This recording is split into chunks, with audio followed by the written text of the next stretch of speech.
You, 2 for 2.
Purdue's coming to the room.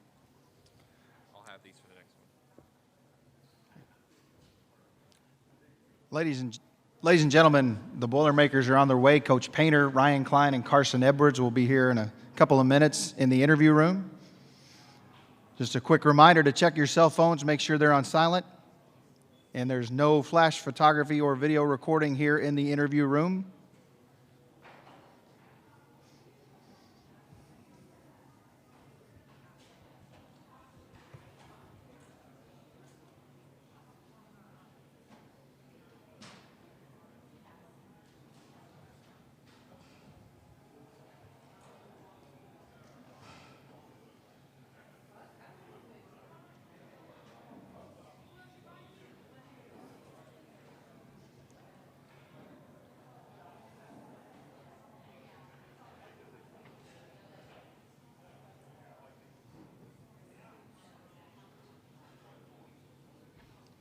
The Purdue locker room is currently open.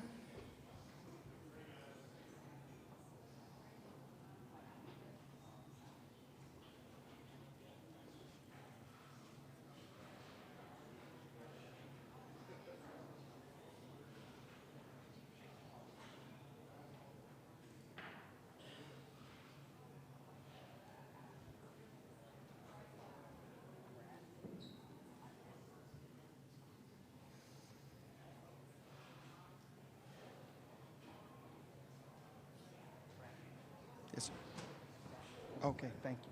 We got it. Thank you.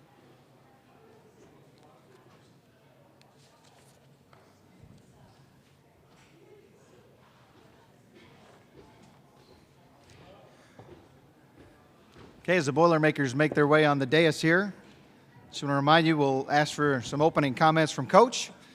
And then we'll go to questions for the student athletes first, and then we'll let those guys go, and then we'll come back to Coach for some more questions.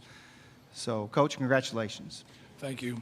Man, that was obviously a great game.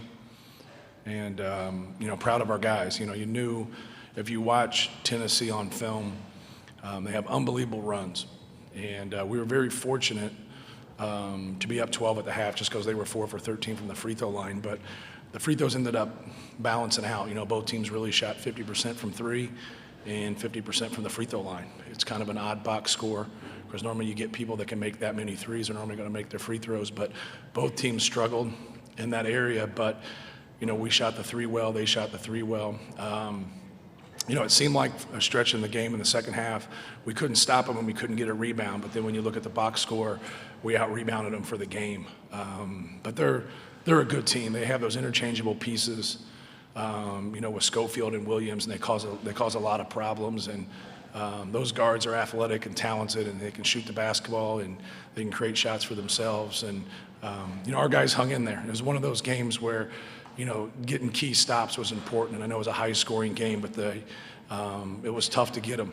And I thought at the very end, especially in overtime, we got some key loose balls, long rebounds, and it ended up being the difference in the game. But just proud of our guys. And they made that run. And, Carson got to the basket a couple times. Ryan made about 3 or 4 really tough shots. And that was important because they were on a roll. And they're, trying to put us away and get the game to 2 possessions. And it's such a different game when you lead by 17 and somebody can take the lead and get it to 2 possessions. And they never really were able to get to that point where it's 4 or 5 points.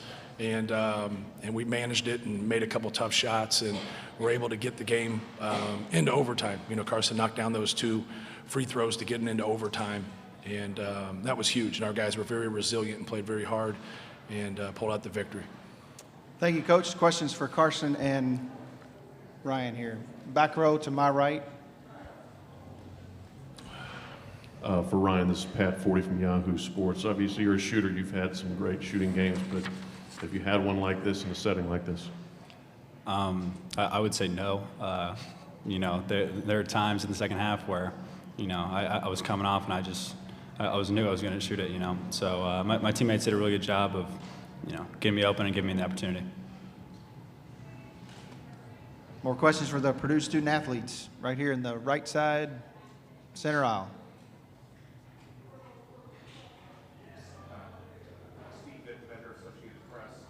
Carson, when Tennessee was making that run there in the second half, what was going through your mind, and how were you guys able to weather that and force overtime? Obviously, like when you were going through that run and they get the lead, you're just thinking like, well, I want to win, obviously. But I just kept thinking we just got to keep getting stopped. Try to get some stops and then get to the foul line or something, even though we weren't able to make free throws. But we were just able to battle it out, have guys that battle it out. Ryan made some huge shots for us, and we were just able to pull it out. Stay on the right side here, back row. For Carson, if you could walk us through the inbounds play there at the end of regulation, about that, and then were you fouled, and thirdly, what was the pressure like at the line there? Well, I'll start with, I was fouled. But just through that play, we've drawn that play up and we've ran it before, and the first option wasn't there, so at that point I was just trying to get open and just try to get the ball. The first option wasn't even to me, but being able to get the ball and I felt that I could make the shot, but then he fouled me, so then I don't know. And then when I got to the free throw line, I've been struggling all game, but being able to hit those last 2, just a blessing, just an opportunity, and stepped up just to get us some more time to play.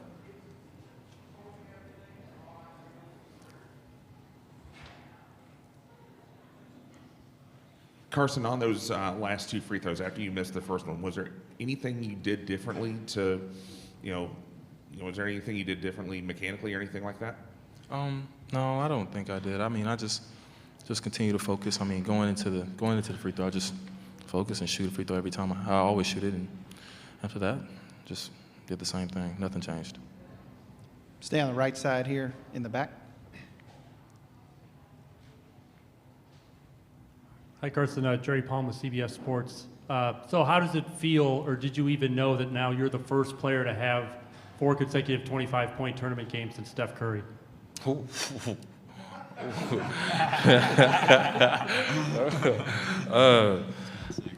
man, that's pretty dope. I did know that. It's just a blessing to be here and just have the opportunity to play at this level, man, and play with a bunch of good guys and a good staff that believes in me. So I'm just happy to be here, man, and just want to continue to play. When it comes down to it, I don't even really care about the points, man. I just want to win. So Left side here, front row. It's on. Carson, there's a famous clip of you staring at your teammate last year and telling him to relax with his side eye. Was there any of that in the huddle when Tennessee was making their comeback tonight? Nah. I mean, we all kind of understand. It's none of that really. We all were in the huddle saying the same things. I mean, just get stops and we'll be okay. It's a game of runs, so just weather the storm. So that's mainly what it is. I didn't do anything similar to that.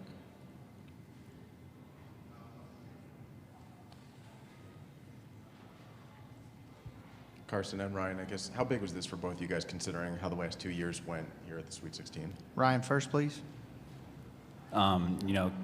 Yeah, I mean, obviously considering that, we haven't been able to get over that hump per se, but, first time getting back to the Elite Eight since 2000, I heard, and, I'm happy for myself, I'm happy for my guys, I'm happy for Coach Paint, and, it's just something that we definitely worked, really hard, and a lot of people counted us out at the beginning of the year. I just keep preaching that, and, we're just going out and playing free. Yeah, I mean, I just agree with him, man. I continue to say the same thing over and over again, but it's a blessing to be here. Just had this opportunity to play at this level and compete like this, and I'm just happy to be able to get to the next round, and especially I'm happy for the seniors, especially to be able to get this opportunity. Ryan stepped up, made some big plays, and we were just able to come out with the win. So, Anything else for the Purdue student athletes? Good deal. Guys, thank you very much. thank you. All right, now we'll go to the floor for questions for Coach Painter.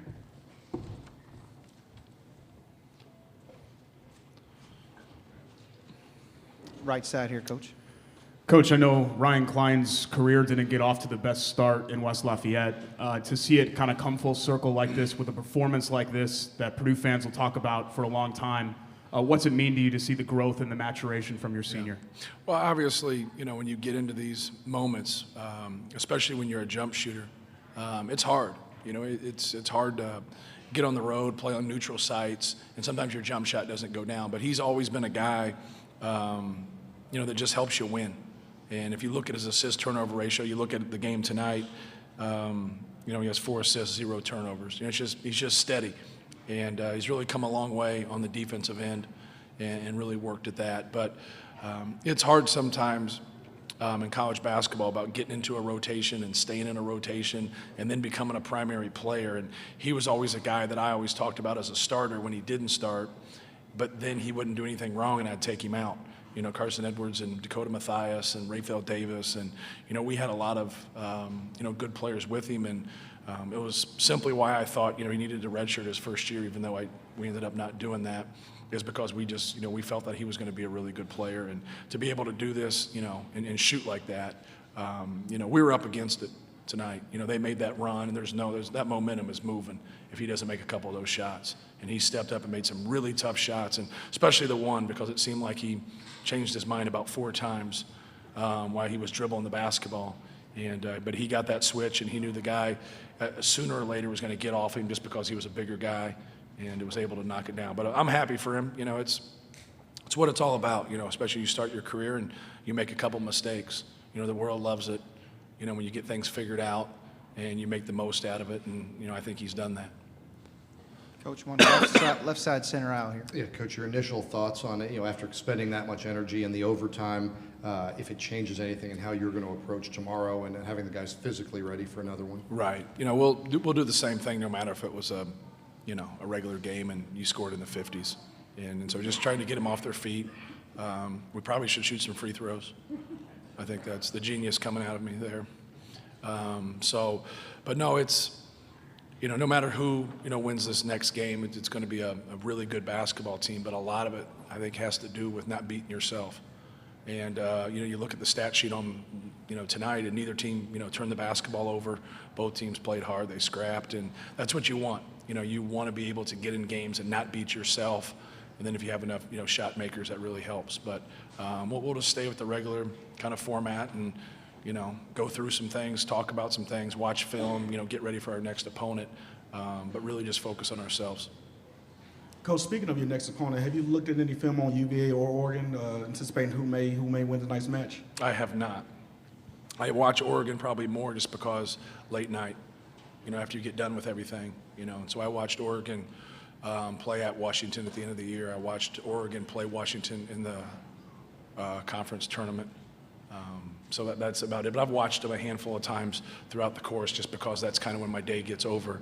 Sometimes those late games, and you're able to watch them. So, in prime time and 7 p.m. and 9 p.m. you normally have Big Ten games, so you always watch them. But then the midnight games are the West Coast games.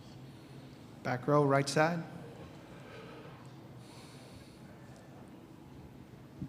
Hi, Coach. With all of the foul trouble that you guys had today, you had to go and depend on your bench a lot. How productive do you feel your bench was today, and how important was that? Well, I thought it was great. I thought Travion Williams, and that first time he subbed in was really good.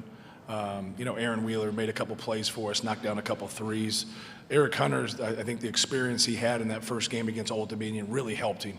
So when Nogel got in that foul trouble, he came in and took care of the basketball and ran our offense and did some really good things. Sasha really didn't get many opportunities to shoot tonight when he was out there, but I thought he did some good things, especially on the defensive end. But those guys are, obviously all freshmen, and it's been great. It's been great to see them grow, and it's been hard for them too, because sometimes I don't play them as much, as they would like. But they've really grown, and when they get their opportunity, they've made the most of it. Question here in front row, left side. Matt, talk to us about that overtime and how you were able to rally your guys. Normally, we've seen games where if a lead dissipates, the team that loses the lead has a lot of trouble in the OT, but yet your guys seem to have just a little bit of a bounce, got some loose balls, made a couple stops. Just talk about that. I think it swung and it changed just because they had the momentum, and then we were able to find a way out of it. They had the momentum, they had the game. We're the ones that have the ball, down 2 with 3 seconds to go. And, when you're in that position, hey, we can't allow someone to shoot a 3 and beat us right here. And so it's difficult. It's really difficult. But we were able to get out of that, get to overtime, and I think we had that relief. And then, our guys did such a great job of competing in overtime. But you know how it goes. The ball bounced our way a couple times. I thought in regulation there was a couple bounces we didn't get, but it did in overtime. And then they started the foul game pretty early. And so they went after Nogel, I think, with about 1:20. And we were trying to run a play and execute a play there. And so I totally get it. The way everybody shot free throws, I think it made sense to do what they did. Okay, stay on the right side here, back row. Matt, Carson was even talking about how much he was struggling shooting a little bit when he got to the line there. After he misses the first, what are you thinking there? Well, you just, if he's going to miss that second one, then you're going to have to miss the last one on purpose. So that's what I was thinking after he missed the first one. And so then, if he makes the second one, then obviously you're going to try to make that last one. So, you just want a guy to do his routine, but he's shooting free throws, so you don't mess with him. You sometimes talk to guys that struggle, in general. He's an 80% free throw shooter. So even though he missed one, he just, he has to just get set, get back to his routine. Sometimes you get guys up there that, shoot 50% from the line, and you're just trying to help them kind of gather their thoughts and get to the routine and just stick with it. Anything else for Coach? Teresa over here on the left side. Teresa Walker with the Associated Press. Him now joining some pretty good company with the 4 straight games with 25 points or more. What does he do that allows him to score that prodigiously at this point in this stage? Well, I think his ability to drive the basketball and also shoot to 25 feet. He's got a quick release. He's aggressive. So if you get up into him, he's going to drive the basketball. If you give him space, he's going to shoot. Just a dynamic scorer. And he's very confident. He's got a short memory. And so I think that really helps him in situations like this where he can miss 3, 4, 5, 6 shots in a row, and he's going to keep coming back at you and keep getting there. So he's at his best when he has balance. So when he's driving the ball and getting layups, you know, drawing a crowd, passing the basketball, getting to the free throw line, and then he blends his threes in. Sometimes when he gets three dominant and just shoots threes, you know, that's not a good recipe. When he gets a little bit of everything, that's when he's at his best. Okay. All right. Coach, thanks for your time tonight. Thank you.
Ladies and gentlemen, the Vols are on their way to the interview room.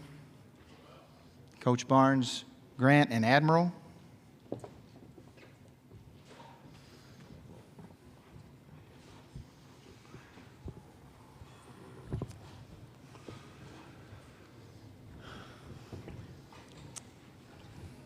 Guys, get settled here. We'll ask Coach just for an opening comment, and then we'll go to questions for the student athletes. Coach. Well, really proud of the effort and the way we fought back in the second half. The first half didn't do very much at all on the offensive end, and we knew they were going to make shots. They're an offensive team, and but second half we found some rhythm there on the offensive end and started making it more difficult to be scored on. But it was a high-level game, and really I can't say enough about our guys fighting back and taking nothing away from Purdue, but we were there, tough one at the end. You know, we had to lead with, 1 point, some seconds, I think, and that's a tough foul, but Lamonte Turner played his heart out. We wouldn't even been in that situation without him, and that's a tough one for him, I know, right there, but I'm really proud of these guys, and Admiral's been with us from day one, and Kyle Alexander and our two walk-ons, and you go back 4 years ago and where we are today, there's a lot to be proud of, even though right now it's hard to feel any of that because you're always numb when this happens to you. And but again, give Purdue credit. Thank you, Coach. Questions for the Tennessee student athletes? Start here on the right side. Admiral, I'm sure that you haven't had a chance to put it in perspective yet. But, I mean, just how much different of a place do you feel like you're leaving this program in than where it was when you got here? I think we've built something special. I think that the biggest thing that you have to appreciate is just the culture that we built at Tennessee, winning culture, and I'm really appreciative. I'm just sad that I have to go out on this note, but I think the biggest thing I can say is, you know, we left this program winning. Us four seniors, we left this program winning, and that's the biggest thing. And we really came from the bottom, and to make it to the Sweet 16 is a dream coming true.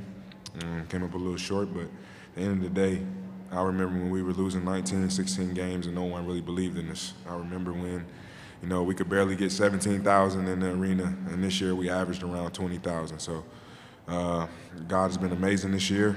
He's been amazing all my 4 years here, and it's just a blessing to be able to call myself a Tennessee Volunteer.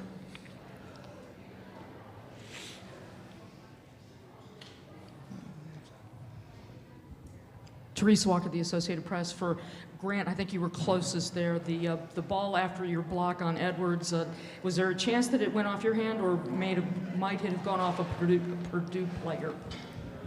I couldn't tell you. When I blocked the shot, I didn't know if it went off me or if his leg or anything. They just said they looked at the clock and the time on the clock, and I don't know if they looked for who it went off on, so I couldn't tell you.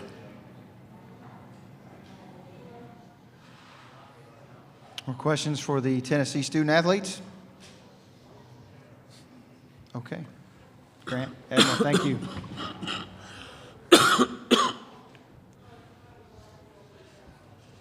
go to questions for Coach. Coach, I don't know if you've had a chance to see a replay yet, but just thoughts on the last play of regulation, the foul call on Lamonte.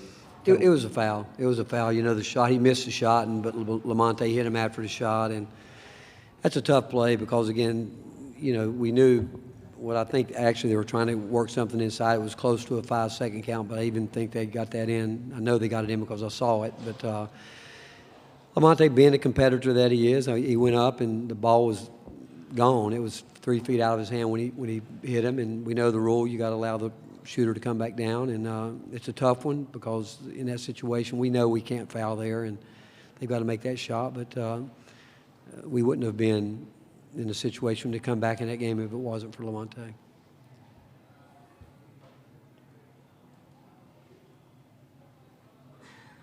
And you say goodbye to 4 seniors tonight.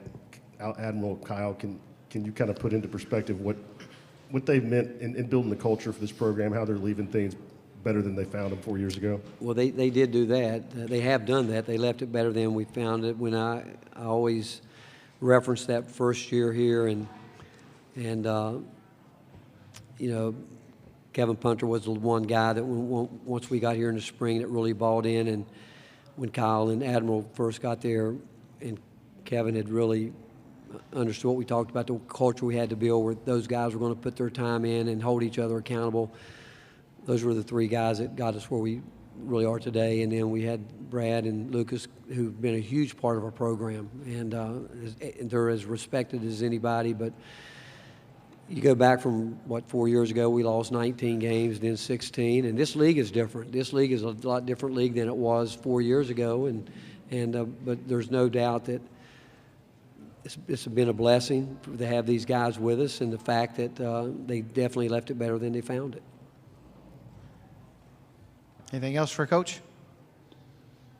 All right, good to go. Coach, right, thank you. Thanks for Thank your you time. very much. Appreciate it.